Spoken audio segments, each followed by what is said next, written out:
नमस्ते। तो जितने लोग तक ये वीडियो पहुँचे ना, कृपया पूरी देख लीजिएगा। नमस्ते। हमारा नाम है मुकुंद मिश्रा। हम मुंबई के आईसीएसटी कॉलेज के इंजीनियरिंग के दूसरे साल में हैं। यहाँ पर पनवेल में एज ए पेइंग गेस्ट रहते हैं।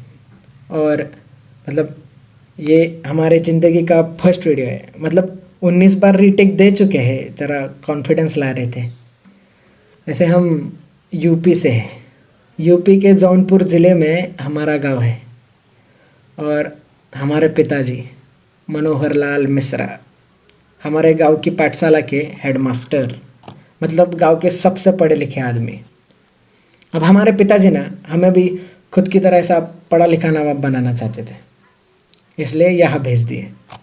अब बचपन में ना हम फैन देखकर बोले थे कि बड़े होकर हम मशीन बनाएंगे। अब साला छोटे बच्चे को थोड़ी पता होता है कि उसको सिर्फ मशीन बनाने के लिए MIT, IIT, BITSAT, JEE main, JEE advance ये सब देना पड़ता है। अब छोटा बच्चा था, गलती से बोल दिया।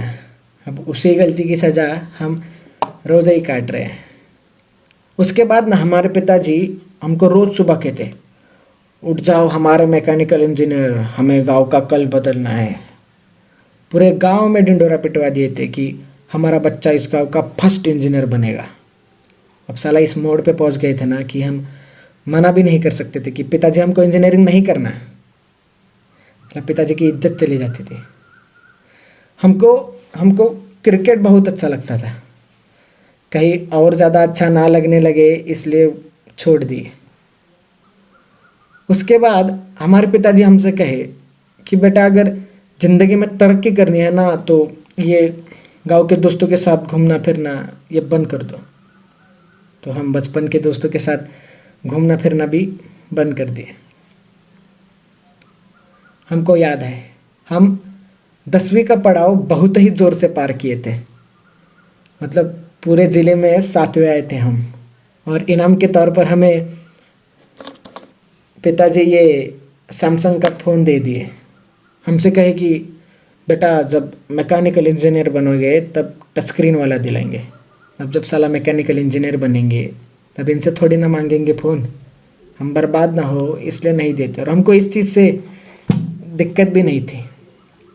अब हमारे गांव की पाठशाला में एक ही कंप्यूटर है, उसमें हम पढ़ाई के बहाने एफबी अकाउंट बनाए थे जिसको हम इस्तेमाल ही नहीं किए। अब साला हमारे पिताजी का ना बहुत इच्छा था कि हम बम्बई के बड़े इंजीनियरिंग कॉलेज में पढ़े, तो हमको यहाँ फट से भेज दिए। तो हम भी खुद के ही खिलाफ यहाँ आ गए। माँ, बहन, खेत, हमारी पाठशाला, दोस्त जिनको अलविदा भी नहीं बोल सके, उन सबको छोड़ के यहाँ आ गए। वैसे ये बम्बई शहर ना बहुत खूबसूरत है, बहुत खूबसूरत है।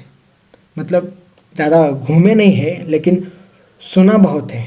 और हम जैसे जो बाहर के लोग आते हैं ना उनको बम्बई और नवी मुंबई ये सेम ही चीज़ लगता है, लेकिन यहाँ के पता चलता है कि भैया ये दोनों दुनिया ही अलग है। अब जब हम एडमिशन्स के लिए आए थे ना कॉलेज, तो ऐसा ऊंची इमारतें, ऐसा बड़ा प्लेग्राउंड, ऐसा अंदर होटल होटल कैंटीन कैंटीन देख के ऐसा मतलब पागल हो गए थे। अब हमारे बैच में ना एक 80 स्टूडेंट्स हैं, हम अकेले ही यूपी से हैं। अब हमारे पिताजी हमको सब सिखाए, लेकिन साला दोस्त बनाना नहीं सिखाए और लोगों से बात करना नहीं सिखाए, तो हम अकेले ही थे। और यहाँ के बच्चे भी ना बहुत ही अलग, मतलब कैसे बताए, मतलब बहुत ही मॉडर्न और फैशनेबल है। मतलब ऐसा गॉगल पे, जैकेट पे, केटीएम पे ऐसा कॉलेज आते हैं। और मतलब कुछ लड़कियां हैं जो ऐसा स्कर्ट में, मतलब हमको इस चीज़ से दिक्कत नहीं है, बिल्कुल दिक्कत नहीं है, बस हम पहली बार देखे तो थोड़ा गड़बड़ा गए थे। और कुछ स्टूडेंट्स तो चड्डी पे कॉलेज आते हैं।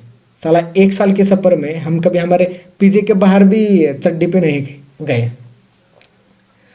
और भैया अंग्रेजी तो इतना तेज़ बोलते हैं ना कि समझना छोड़िए, सुनने में भी बड़ी दिक्कत होती है। मतलब हम इनकी तरह कूल नहीं थे। हम ना सिगरेट पीते, ना दारू पीते, ना नशे करते, ना कोई गर्लफ्रेंड के चक्कर में थे। और हमारे कपड़े भैया, मतलब एक फॉर्मल शर्ट, एक फॉर्मल पैंट, हाथ में पापा की घड़ी या चश्मा और नीचे सैंडल, और इस्त्री भी हम खुद ही करते थे। और बाल अभी बढ़ाए बाल, वरना पूरा मिलिट्री कट रखे थे। वो बाजू वाला चिंटू है ना, हमको मतलब बाल देख के यही उम्र में अंकल बुलाता है। अभी हम मतलब ये सबको अगर बाजू में रखे ना, तो हम वैसे बहुत होशियार है। मतलब खुद की तारीफ नहीं करेंगे, लेकिन हमारे कुछ उसूल है, जैसे कि हम बंक नहीं करेंगे, असाइनमेंट्स टाइम पे देंगे, जो भी है ईमानदारी से करेंगे। अभी 2-3 महीने पहले का बात है, हमारा सेम 2 का एग्ज़ाम्स पास में आ रहा था। तो धीरे धीरे सब हमारे साथ ऐसा ही हाय बाय बोलने लगे, हमारे साथ बात करने लगे, हमारे मतलब फर्स्ट बेंच में बाजू में बैठने लगे। हमको बोले कि हमको मतलब कैंटीन घुमाए, हमको प्लेग्राउंड घुमाए, हमको मॉल घुमाए, हमको चीज़ फ्रैंकी, सैंडविच, मतलब मैं बहुत नाम याद नहीं आ रहे, लेकिन बहुत बहुत कुछ खिलाए। और हम उनको मतलब जितने भी पढ़ाए उसके नोट्स देते, फिर उनको लाइब्रेरी में लेक्चर देते। और मतलब साला इतना कॉन्फिडेंट ना हम कभी ज़िंदगी में फील नहीं किए थे। और हमको हमको ना मतलब लड़की लोग भी नंबर शेयर करने लगी, तो हम थोड़ा गड़बड़ा जाते थे उधर। मतलब अचानक इतना सारा आ गया ना कि हम पागल हो गए थे। मतलब बहुत ही खुश थे हम, मतलब हमारे ज़िंदगी का ना ये बेस्ट पीरियड कह सकते हैं। अभी हमारा ना ये वॉचमैन है ना जो नीचे, उनका यही फ़ोन पे हम वीडियो बना रहे हैं। तो उनका एंड्रॉयड फ़ोन है और उनको चलाने नहीं आता है, तो हम उन पे हमको दे देते हैं फ़ोन। तो उनके फ़ोन पे ऐप भी खोल के हम सबको फ्रेंड भी बना लिए। तो हमारा ना 2 पेपर अच्छे से हो गए, हम धम धम सबको पेपर दिखाए, सबको आंसर्स बताए। तो क्या हुआ ना कि ये कोरोना की वजह से जो बाकी का पेपर था वो कैंसिल हो गया। तो उसके बाद ना जैसा कोरोना हुआ, लॉकडाउन हुआ, तो सब अपने अपने घर में। तो हमको सारा सबका टेक्स्ट आना बंद, ना हमको किसी का कॉल आता। अगर हम सामने से भी करें तो भी कोई उठाता नहीं या कोई रिस्पॉन्ड नहीं करता। हमको एक एक लड़की का मैसेज आया था कि thank you Mukund for your help, means a lot. तो हम कहे कि you are welcome, how are you. तो उसका भी रिप्लाई नहीं आया। हम सोचे कि हम ऐसा क्या कर दिए, कुछ गलत बोल दिए क्या किसी को।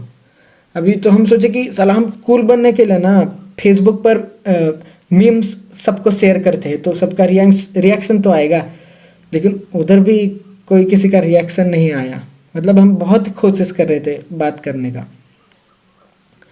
हम मतलब अभी एक अकेला इंसान घर में पढ़ेगा भी कितना। हम ना गेम खेल सकते थे, ना पिक्चर देख सकते थे, ना किसी से मतलब घूमने के लिए बाहर जा सकते थे। हम बहुत सोने लगे थे, हम बहुत चिड़चिड़े हो गए थे, बीच में ही रोते थे, बीच में ही गुस्सा होते थे।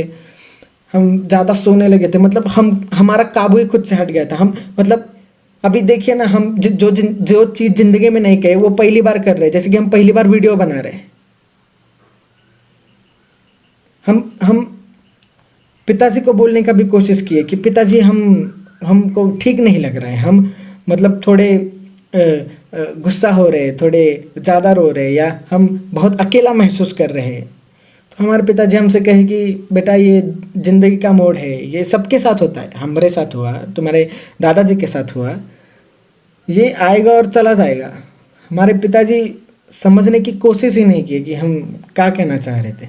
अब हम ना एंजाइटी और डिप्रेशन ये सब में विश्वास नहीं रखते थे, पर साला जब वो इंसान को होता है ना वो चीज़, तब ही समझ आता है कि भाई ऐसा मानसिक बीमारी करके भी कुछ तो होता है। अब हमारे गांव में ना मानसिक बीमारी का 2 ही मतलब है, एक तो भूत बाधा और दूसरी मतलब ये पागल हो गए। साला हम गुस्सा हमारे दादाजी से नहीं है, ना हम गुस्सा हमारे पिताजी से, हम गुस्सा इस समाज से जो जब सर दुखता है तो हाथ में फट से डिस्प्रिन दे देता है, लेकिन साला जब दिमागी हालत ठीक ना हो तो मुंह ही फेर लेता है। अब साला परसों का ये बात है, हम उसी उम्मीद में फ़ोन लिए थे कि हम देखने की फेसबुक पे हमको गलती से किसी का मैसेज आया रहेगा। तो हम खोले तो देखे कि सबने स्टोरी शेयर किए थे, और उसमें लिखा था, तो क्या लिखा था उसमें लिखा था कि if you feel lonely you talk to me, I better see you laughing instead of seeing in your grave. And suicide is not the option. अब हम क्या बोले बे? और कितना गिरोगे बे तुम लोग? गए 1 महीने से हम बात करने की कोशिश कर रहे हैं कि हमसे कोई बात करो, हमारा फोन उठाओ, हम तरस रहे थे कि हमारी सुनो मत, लेकिन हमसे बात तो करो, हमको तो जानो कि हमको क्या हो रहा है। साला एक फेमस इंसान अगर सुसाइड कर ले तो सबको इस चीज का फर्क पड़ता है, लेकिन आपको पता है क्या, साला हर 1 घंटे में एक स्टूडेंट भारत में आत्महत्या करता है, लेकिन तभी किसी को फर्क नहीं पड़ता क्योंकि वो फेमस थोड़ी ना है। ये फर्क छोड़िए, ये सोशल मीडिया को चलाने के लिए ये लोगों को कंटेंट मिल गया, और ये जो कंटेंट है ना, ये इंसान की जिंदगी से भी बहुत ही प्यारा है।